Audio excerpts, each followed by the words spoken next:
What's going on, everyone? It's time for another film review. Today, we're going to be talking about Beethoven's Big Break, or also known as Beethoven's Sixth. I decided to review the two lowest rated films, which ended up, the lowest rated film, but it ended up being two: Beethoven's Fifth, which I did last time, and Beethoven's Big Break. Yeah, two of them weren't really rated at all, the two after this one. Yeah, so let's get started. Beethoven's Big Break was released by Universal Home Entertainment. I think it was straight to video release. December 26, 2008. It was produced by Wayne Morris, written by Derek Riddell and Brian Levette, and directed by Mike Elliott, who went on, who's also known for American Pie, Girls Rules, Blue Crush 2, The Scorpion King 4, Quest for Power, November Rule, a whole pile of other films like that. He's stuck doing like the straight to video sequels for most franchises and things like that. But yeah, so Beethoven's Big Break. Well, this one's interesting because it's not connected to the other ones.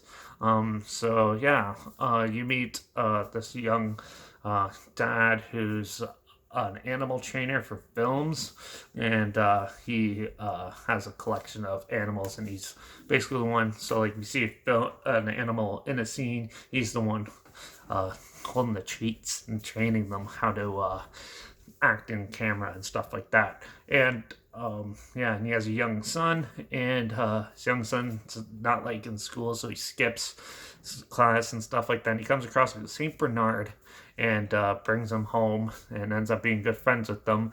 And who ends up eating everything. And suddenly develops a taste for Beethoven when an orchestra is playing. So he names the dog Beethoven.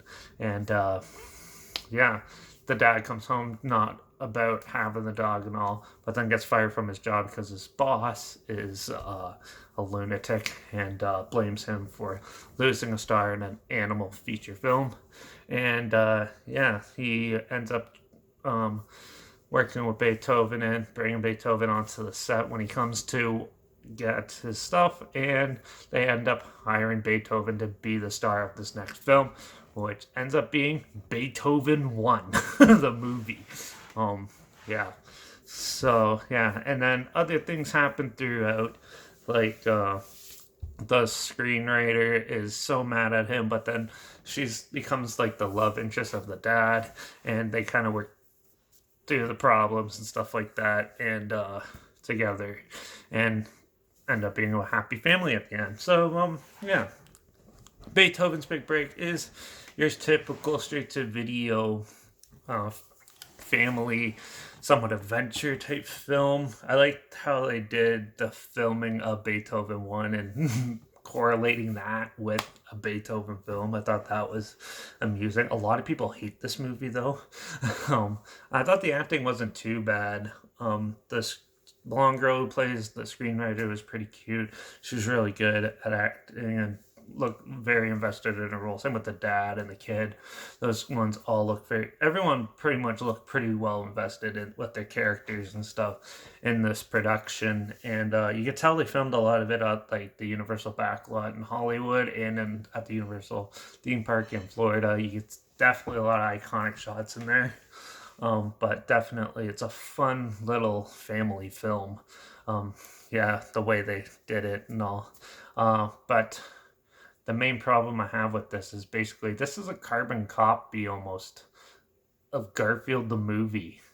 If you watch, like, especially with the villain, like the dad's boss, trying to have a show and wants the next dog they hire and hold it for ransom. That's the same plot points as the villain in Garfield the movie, and it's also played by the same guy. and yeah, so it's pretty much a carbon copy of Garfield. If you watch Garfield and then watch this one, it's about 75% the same thing, except this one's on a film set and the one's at a dog show.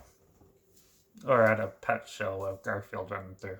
But yeah, so yeah, it was really annoying watching that because it had so much potential. It started off pretty strong, and then it just kind of like been same beat per beat as Garfield the movie, which is very disappointing.